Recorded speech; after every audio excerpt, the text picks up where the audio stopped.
श्रुति, तुमने इतना महंगा लहंगा क्यों लिया? हल्के कपड़े पहन लेती। अब तो मुझे बताओ कि मैं क्या पहनूं? मुझे जैसे कपड़े पहनने हैं पहनूंगी, और हाँ, मुझे थोड़ा दूर सोना, बहुत गर्मी है। नीरज और श्रुति सो जाते हैं। अगले दिन सुबह श्रुति अपने छोटे डिजाइनर ड्रेस में अपनी पहली रसोई बनाकर सभी को परोसती है। बहू, ये तुमने कैसे कपड़े पहने हैं? मेरा मान रख लिया होता, कुछ ढंग के कपड़े पहनती, इतने छोटे कपड़े। पापा जी, मुझसे ये सब ढंग नहीं होगा। मैं ऐसे ही कपड़े बचपन से पहनती आई हूँ और ऐसे ही अपने ससुराल में भी पहनूंगी। अपनी सोच बदलिए, मुझे अपने कपड़े बदलने की जरूरत नहीं है। भाभी, आप कुछ ज्यादा ही नहीं बोल रही हैं? आपकी पहली रसोई तो आपने बना ली, बस हमारे घर में इस तरह के कपड़े कोई नहीं पहनता। अपनी बड़ी जिठानी को ही देख लीजिए। न जाने कौन सी गांव की कवार औरत मेरी जिठानी बन गई है। न जाने कैसे लोग हैं ये सारे के सारे। मैं तो ऐसे ही कपड़े पहनूंगी। अब आप लोग मेरी रसोई चेक कर बताइए कैसी बनी है। हाँ श्रुति, खाना अच्छा बना है। खाना तो ठीक बना है बहू, लेकिन वो स्वाद नहीं है जो तेरी जेठानी के हाथों में था। हाँ, ये बात सही है। भाभी जैसा खाना कोई नहीं बना सकता। जब कोई नहीं बना सकता तो मुझसे क्यों उम्मीद रखते हो? मुझे जो आता था मैंने बना दिया। हाँ श्रुति ठीक कह रही है।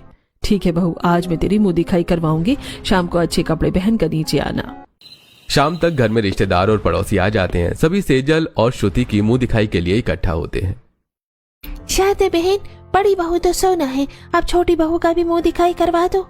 हाँ, मेरी बहू आती ही होगी। श्रुति सभी के बीच आकर खड़ी होती है। उसके कपड़े देखकर सब हैरान रह जाते हैं। बहू, मैंने अच्छे कपड़े पहनने को कहा था, ये क्या पहन लिया? ये मुंह दिखाने आई है या पेट दिखाने? पूरा पेट बाहर है। एक बहू नौकरानी जैसी और एक मॉडल जैसी। अब इसे मुंह दिखाए तो कैसे दिखाएं? मुझे क्या पता था मुंह ढकना होता है। मुझे लगा मुंह दिखाना मतलब लोग चेहरा देखेंगे। पहले बता देती बहू, ये तो मुंह भी ढका नहीं है। शारदा, ये बहू तो हिंदुस्तान से लाई है या कहीं और से। इसे तो मुंह दिखाने का भी पता नहीं। ये सुनकर सभी रिश्तेदार हंसने लगते हैं। जिसे मेरा मुंह देखना है वो देख ले, जिसे नहीं देखना वो चला जाए। मेरे घर में मेरी बेइज्जती मत करो। श्रुति की बात सुनकर सभी रिश्तेदार चुप हो जाते हैं और धीरे धीरे वापस चले जाते हैं।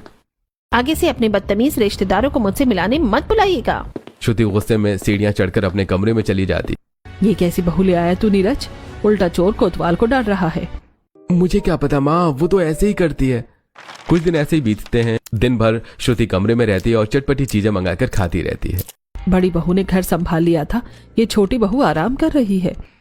एक दिन श्रुति घर से बाहर निकलती है तो उसे अचानक उल्टियां आने लगती हैं। क्या हुआ श्रुति, तुम ठीक हो? हाँ, मैं ठीक हूँ, कुछ नहीं हुआ। आपको उल्टियाँ क्यों हो रही है? पता नहीं, शायद एसिडिटी होगी। ऐसे ही अगले दिन बैकलेस स्लीवलेस डिजाइनर ड्रेस में श्रुति सभी के साथ डाइनिंग टेबल पर खाने पर बैठी होती है। बहू, तेरी पहली रसोई थी इसलिए हमने कुछ नहीं कहा, लेकिन तेरे ससुर ने भी कुछ गलत तो नहीं कहा था? क्या एक बहू को इस तरह के कपड़े पहनना अच्छा लगता है? आप लोग मुझे मेरे कपड़ों के लिए मत टोका करिए। मैं इसी तरह के कपड़े पहनूंगी। मुझे जो पसंद है मैं वही पहनूंगी। बहू, घर की मर्यादा भी कुछ होती है। मर्यादा कपड़ों से नहीं होती पापा जी, सोच से होती है। श्रुति, थोड़ा संभल कर बात करो। नहीं, मुझे किसी की रोक टोक पसंद नहीं है और मैं ऐसे ही रहूंगी। इतना कहकर श्रुति गुस्से में खड़ी होती है और तभी उसे अचानक चक्कर आने लगते हैं। नीरज तुरंत उसे पकड़कर चेयर पर बिठा देता है। क्या हुआ देवरानी जी, आपको अचानक चक्कर क्यों आ गए? मम्मी जी, मुझे भी ऐसे ही लगता है। बहू, तुम अभी चलो मेरे साथ, हम डॉक्टर से पक्का चेकअप करवाते हैं। शारदा श्रुति को लेकर डॉक्टर के पास आती है। डॉक्टर चेकअप के बाद शारदा को खुशखबरी सुनाता है कि श्रुति प्रेग्नेंट है। शारदा खुशी में घर आकर मिठाई लेकर आती है और सभी पड़ोसियों और परिवार वालों को यह खुशखबरी सुनाती है। सबका मुंह मीठा कराती है। अरे वाह, मैं दादा बनने वाला हूँ। मजा आ जाएगा पोते पोती के साथ खेलने में। वाह भाभी, आप तो डबल खुशी है। सेजल बहू, तू श्रुति से पहले इस घर में आई है, अब तू भी हमें अपनी खुशखबरी सुना, देर मत कर। जी माँ जी, हम कोशिश करेंगे। कुछ दिन बीतते हैं। श्रुति आराम से कमरे में बैठकर नीरज से अपनी पसंद की चीजें मंगाकर खाती रहती है। एक दिन सेजल किचन में काम करते करते अचानक बेहोश हो जाती है। राघव, नीरज, बड़ी बहू बेहोश हो गई, जल्दी किचन में आओ। अरे, ये बहू कैसे बेहोश हो गई? बेचारी अकेले घर का सारा काम कर रही थी। गर्मी की वजह से ऐसा हुआ होगा। नहीं जी, मुझे तो कुछ और ही बात लग रही है। चलो इसे हॉस्पिटल ले चलते हैं। शायद हमारी बड़ी बहू भी मां बनने वाली है। वाह, दो खुशखबरी। सेजल, तुमने मुझे सबसे बड़ा गिफ्ट दिया है। Thank you. अब से तू घर का कोई काम नहीं करेगी, मैं सब संभाल लूंगी। नहीं माँ जी, अभी तो पहला महीना है, मैं थोड़ा काम कर सकती हूँ। मम्मी चिंता मत करो, मैं भी मदद करूंगी। कुछ दिन बीतते हैं, दोनों बहुओं का पेट धीरे धीरे दिखने लगता है। सेजल बहू तू आराम से सूती कपड़े पहन ले और श्रुति बहू अब जीन्स टॉप छोड़कर हल्के कपड़े पहन ले। मैं साड़ी नहीं पहनने वाली। ठीक है तो हल्का सूती सलवार सूट पहन ले, टाइट कपड़े प्रेगनेंसी में ठीक नहीं होते। नहीं, मैं इस तरह के कपड़े ही पहनूंगी। सेजल बहू छोटी बहू को तो मैं समझा नहीं पाऊंगी, तू मेरे साथ चल, मैं तेरे लिए आरामदायक सूती कपड़े सिलवा देती हूँ। नहीं माँ जी, बाहर के कपड़े लाकर पैसे क्यों खर्च करना, अब तो हर महीने मेरा पेट थोड़ा थोड़ा बढ़ता रहेगा। मेरे पास बहुत सारी सूती साड़ियाँ हैं, मैं खुद ही अपनी सूती साड़ियों से 2-4 सलवार सूट सिल लेती हूँ और जब जितना जरूरी होगा उसे उतना फिट करती रहूंगी। वाह बहू, तू तो बहुत समझदार निकली। मुझे अपनी इस गवार जेठानी को दबा कर रखना पड़ेगा, वरना इस पूरे घर में तो मुझे कोई भाव ही नहीं देने वाला। ऐसे कुछ दिन बीतते हैं। एक शाम श्रुति अपने डिजाइनर शॉर्ट ड्रेस में तैयार होकर घर से बाहर निकल रही होती है। बहू शाम में कहाँ जा रही है? मैं अपनी फ्रेंड्स के साथ चिल आउट करने जा रही हूँ। इस हालत में शाम को घर से निकलना अच्छी बात नहीं है, और जरा पेट भी देख रहा है इन कपड़ों में तेरा। मैंने कितनी बार तुझे कहा है कि इस तरह के कपड़े मत पहना कर। माँ जी, मैंने भी आप लोगों को कितनी बार कहा है, मुझे बार बार कपड़ों पर मत टोका करिए, मुझे चिढ़ मचती है, मेरा मूड खराब हो जाता है ऐसे। श्रुति तिरछा जवाब देकर गुस्से में घर से निकलती है और सीधे अपने दोस्तों के साथ क्लब में पहुंच जाती है, जहां तेज म्यूजिक पर श्रुति अपने टाइट जीन्स में बेकाबू होकर डांस करती है। अरे श्रुति, थोड़ा आराम से यार, इतनी जोश में डांस मत कर। क्यों, क्या हुआ? तू प्रेग्नेंट है, ऊपर से तूने हील जीन्स सब पहन रखा है, आराम से नाच। अब तू मेरी सास मत बन, मुझे कुछ नहीं होगा, मुझे एंजॉय करने दे। श्रुति अपनी सहेलियों की बात भी नजरअंदाज कर देती है और लगातार पार्टी करती रहती है। बाहर का चटपटा खाना खाती है और खुद को बेपरवाह रखती है।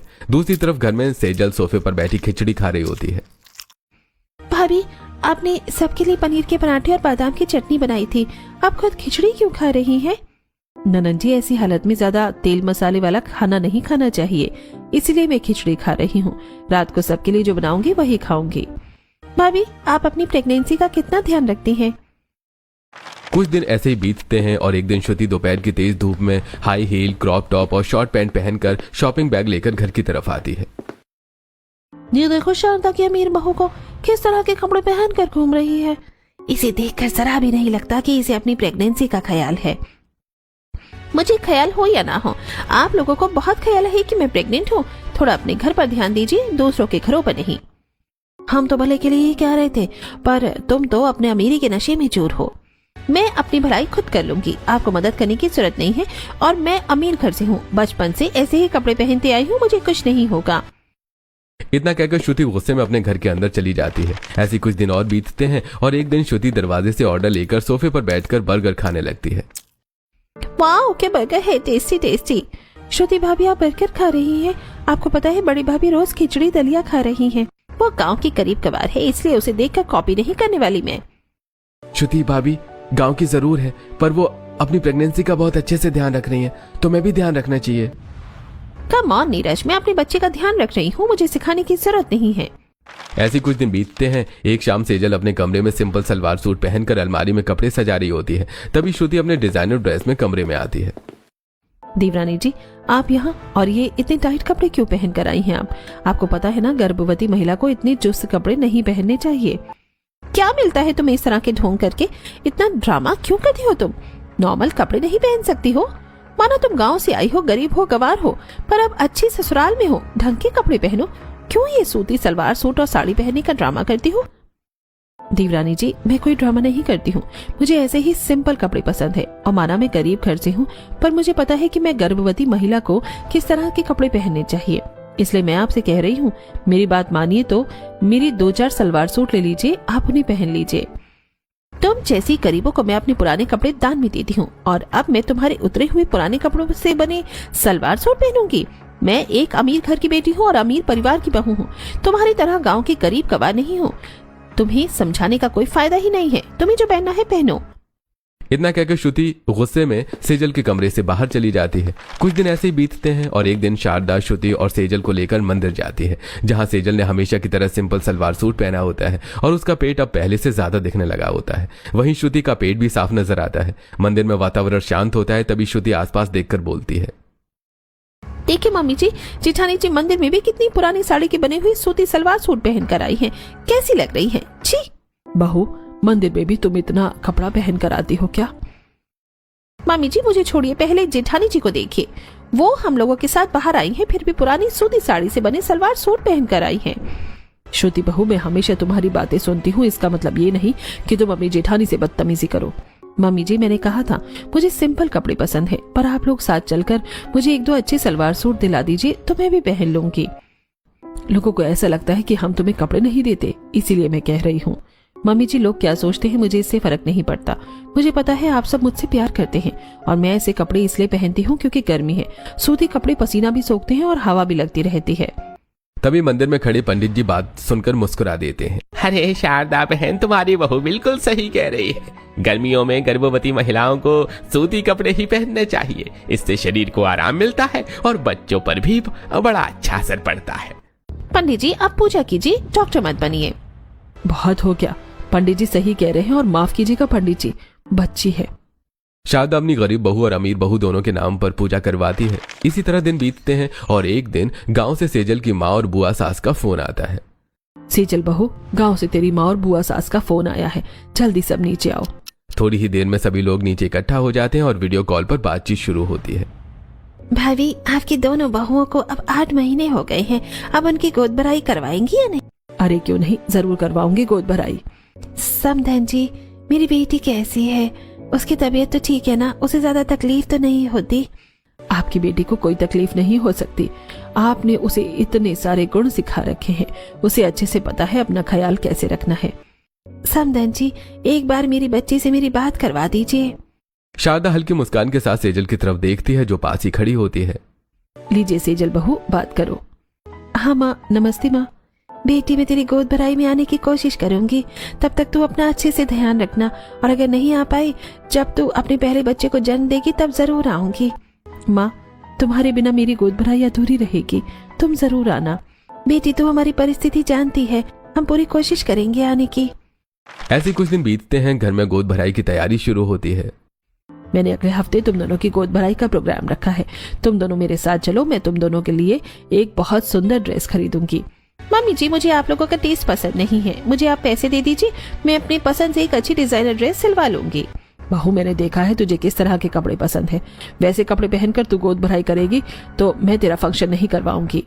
मम्मी जी, मैं वैसे कपड़ों में गोद भराई करूंगी भी नहीं, मैं अमीर घर से हूँ, मेरी गोद भराई में मैं अपनी डिजाइनर ड्रेस ही पहनूंगी और वो आपको पसंद भी आएगी।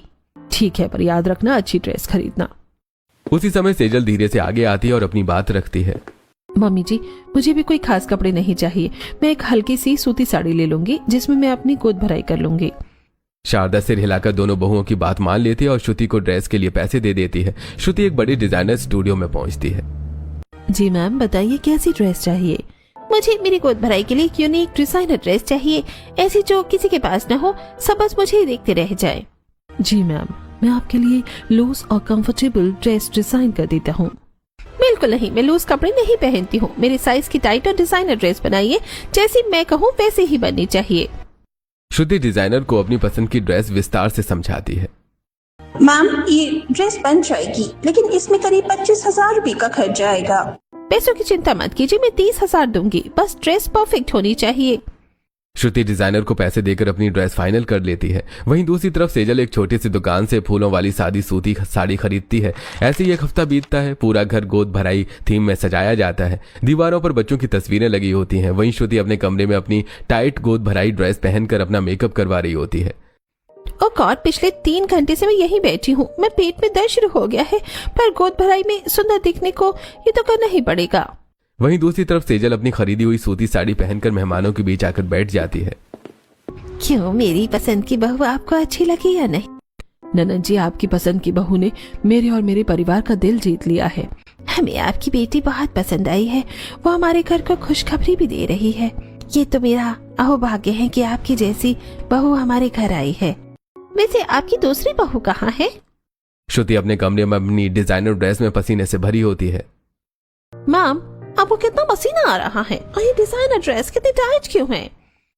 उस डिजाइनर ने मेरी ड्रेस बहुत ज्यादा टाइट बना दी है। मैं ये नहीं पहन सकती, मुझे बहुत गर्मी लग रही है।